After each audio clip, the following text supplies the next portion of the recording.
Zero or limited fans will make hearing audibles and checks much easier this season.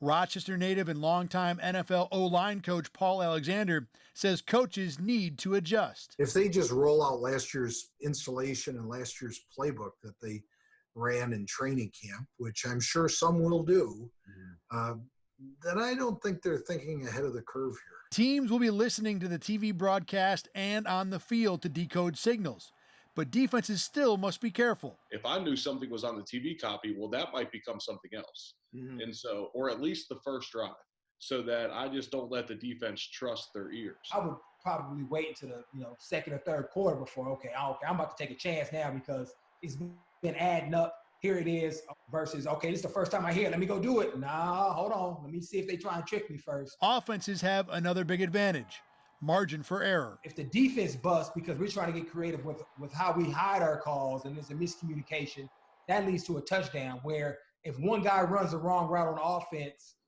you can always check it down to somebody else or throw the ball away. Decoding is best used by defensive players, especially those with experience. But knowing a play doesn't mean you can chase it. I still have to play true to what my responsibility is on that play.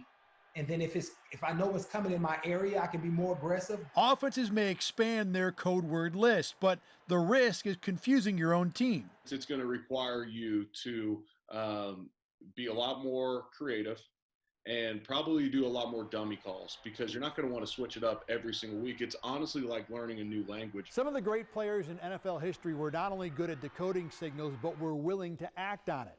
It takes guts because you're just never quite sure. Those players will also have an advantage without fans because, as Lorenzo Alexander said, they'll make a play 70% of the time. They might get beat the other 30%, but nobody remembers that. Covering the Bills, Thad Brown, News 8.